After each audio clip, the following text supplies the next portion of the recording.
Last year, this country minted roughly 1,200 new millionaires every single day, weekends included, and across that exact same stretch of time, the wealth of the median American adult fell by about 20%. Both of those things are true. Both of them came out of the exact same government report. So, somewhere out there, there is a scoreboard showing the biggest numbers in recorded history, hanging over a stadium that keeps getting emptier. Before you ask yourself if you are on track, you need to ask which clock is timing you. Because there are two clocks running in your life right now, and you have only ever been shown one. The first clock is compounding. It runs on years. It works for you. It is insultingly slow at the beginning and supernatural at the end. That's the one every finance channel shows you. The green line going up and to the right.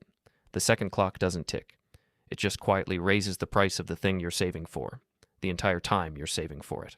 Houses, tuition, childcare, the exact number you need to stop working.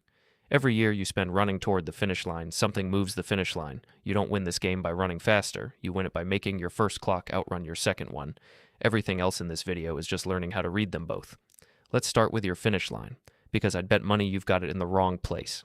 If your household net worth hits $1 million, you are at roughly the 82nd percentile in America. 82nd. Genuinely good. It also doesn't put you in the top 10%. That starts around $1.92 million. So congratulations, you're a millionaire. You're comfortably upper middle class, and you're one entire additional $1 million away from the top 10th of the country. It gets stranger as you climb. The top 1% starts somewhere around $13.5 million. Look at that spacing. The ladder doesn't just get taller, the rungs get further apart until you're not climbing a ladder at all. You're standing at the bottom of a wall with a helicopter parked on top of it. Now here's the thing that warps every conversation you've ever had about money. The mean, average household net worth in America is a bit over $1 million. The median, middle household net worth is about $192,900. The average is more than 5 times the middle. Using the average to describe American wealth is like using the average temperature of an oven and a freezer to plan a picnic. Technically accurate. Nobody's eating. If a hedge fund manager walks into a diner with 9-line cooks, the average person in that diner is a millionaire, and nobody in the kitchen can make rent. So when a headline tells you the average American household has $1 million, they've told you nothing about any actual American, including you. Headlines love the mean because the mean makes better headlines and worse decisions. Let's look at 3 real people, because one of them is closer to you than you'd like. Otis is 41. He's an electrician making about $62,300 a year. His van smells like copper wire and gas station coffee. He isn't trying to get rich. Otis has a finite number of ladders left in him. His knees have already told him the number, and he'd like to stop climbing around 60 instead of 68. Wanda is 26. She's a dental hygienist making about $87,500. She isn't thinking about retirement. She's 26. Retirement isn't a real word yet. What she wants is to never repeat last March, when she skipped a friend's wedding because the flight was $400.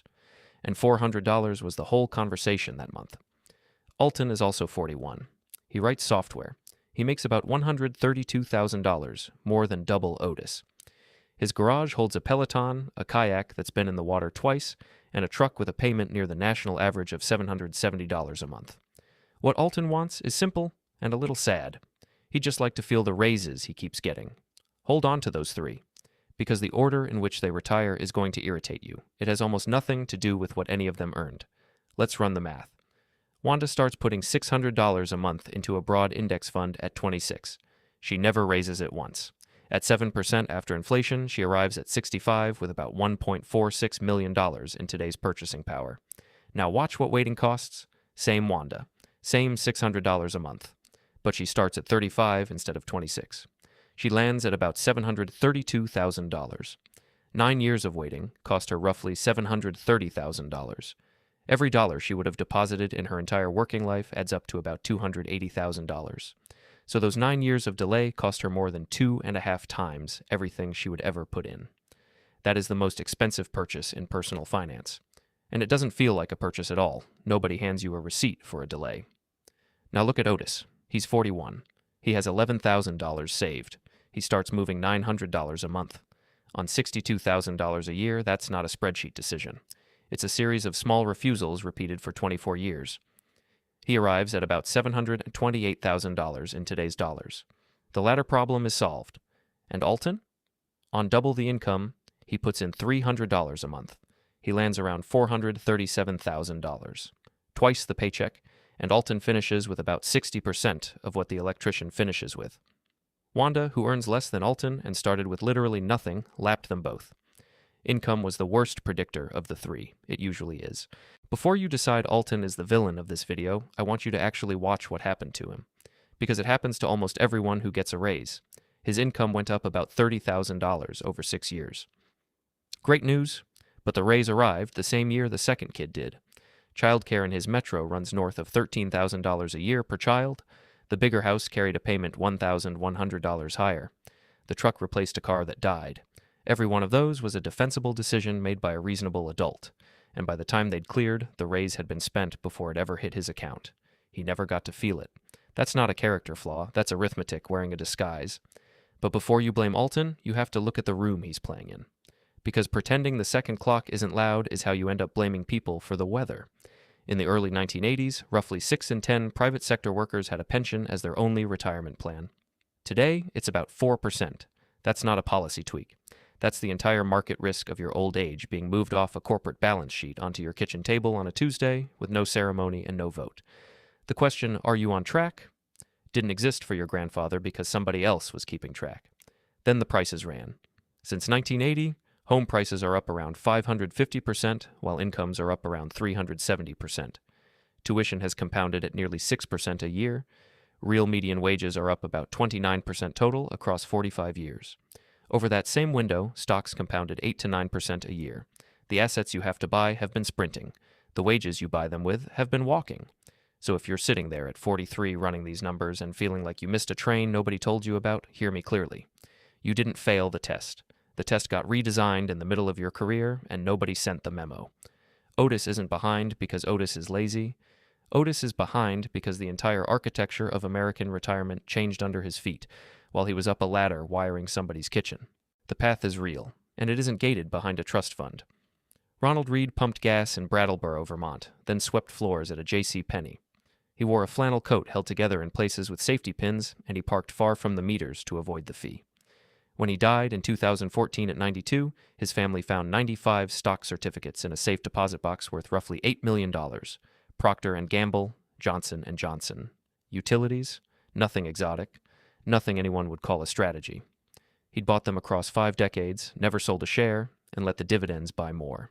He left $4.8 million to the local hospital. Nobody in that town had any idea. Reed never earned what Otis earns. He never earned what you earn. He just gave the first clock more time than almost anyone alive, and he never once let the second one talk him out of it. You will never hear about the Ronald Reeds because a man quietly not selling anything for 50 years does not trend. And if you're quietly counting on an inheritance, know the odds. Only about a quarter of households ever receive one. And if you're in that quarter, the median is near $69,000. Not nothing. Also, not a dynasty, and not arriving in time to change your 30s. That great wealth transfer everyone writes about, the one near $124 trillion, is more than half funded by the wealthiest 2% of families. It isn't rain, it's irrigation, and the pipes were laid long before you got here. So, are you on track? Here's the honest answer, and it isn't a number. 3 things determine this, and your salary is not among them. What percentage of your income goes in, how many years it gets to compound, and how much you leak along the way in fees, taxes, and panic. Rate, time, and friction, that's the entire machine. Everything else is decoration. Multimillionaire sounds like a destination. It isn't, it's a byproduct. Nobody who got there was chasing the word. They were buying one specific thing. And the thing was the ability to say no. No to the shift, no to the boss.